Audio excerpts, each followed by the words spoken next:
Hello, Tony. Tony Christie, welcome to this short interview about your fascinating work, Building Labyrinths. Thank you.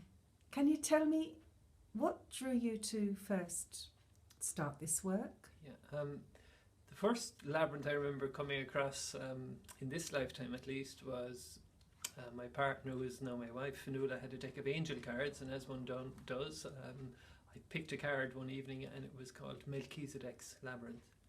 And there was something about it, the pattern, it was a 7-circuit classical labyrinth, and there was something about the pattern that drew me in or attracted me. And I happened to be reading a book by Jack Temple called The Healer at the time, and he had a labyrinth in the grounds of his healing centre, so putting 2 and 2 together and getting more than 4, I felt significant, and I began exploring and bought a number of books about labyrinths to explore them more, and felt I should go from there and build one in my own back garden, which I did. So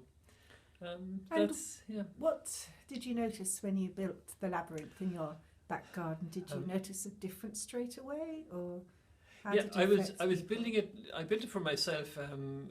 One way of walking the labyrinth is to ask a question and see what insights I might get, and I built it myself just for my own use, to walk. Sometimes I'd walk just looking for peace, or walk.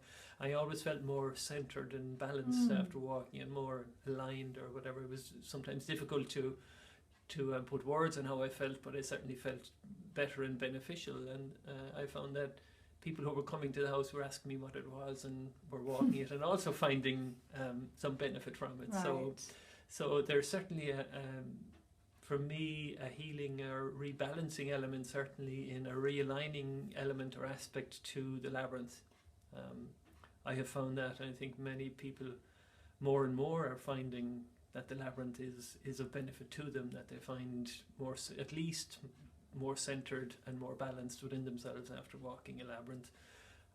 It can be used on many different levels after that. If you ask a question, you can explore any aspect of your life in the labyrinth, and once it brings you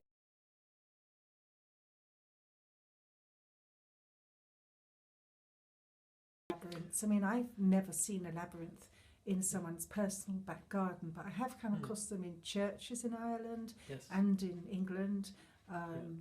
What would you say about where to locate them? Have you insights into that? Yeah, I think you can locate a labyrinth anywhere.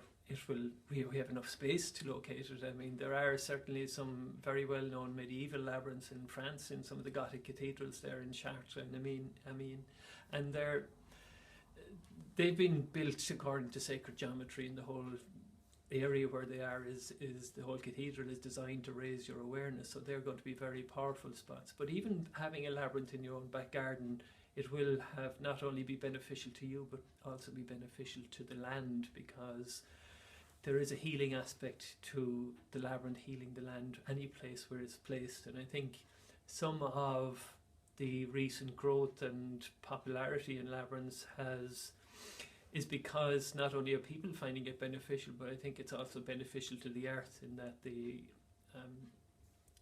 it heals some of the negative energies and some of the and rebalances the earth where they are placed.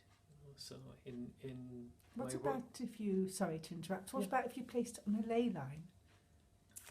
Or in an earth grid?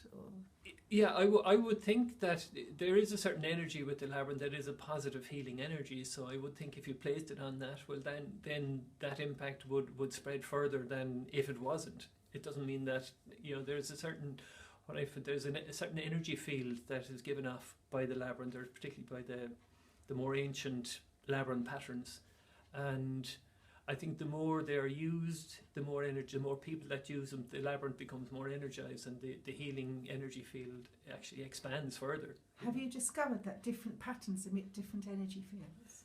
I haven't looked into the different patterns. I know that many of the more popular type labyrinths that people find work give off an energy field, or that healing energy field, and that can expand the more it's used. Which patterns would you Certainly the classical labyrinth, which is sort of the older type, the ones found in rock carvings in northern Spain and Italy and Goa in India, and the Hopi Indian Reservation even in northern Arizona.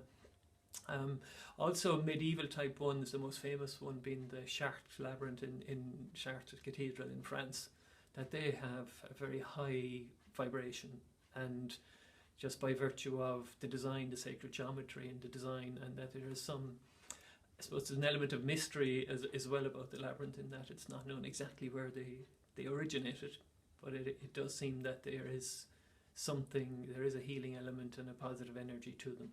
Well, I do know that the labyrinth in Chartres is deliberately placed on a very important node of the sacred Rachel geometry, so it works synergically with other areas such as the pulpit.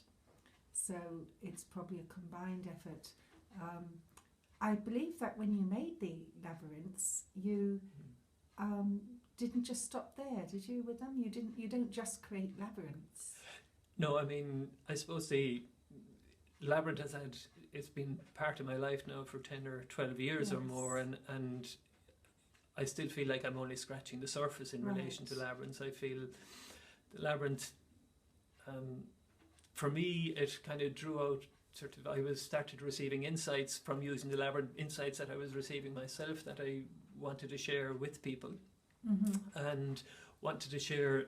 I see a lot of the work that I do is introducing people to the labyrinth, so that that they can experience this for themselves. And it's like anything, it may not be for everybody, but for those people who are drawn to the labyrinth, it has been very helpful and beneficial to them. So in building labyrinths, I have found that it has a healing effect not only on the people who use it, but also on the land, in that reducing geopathic stress and so on.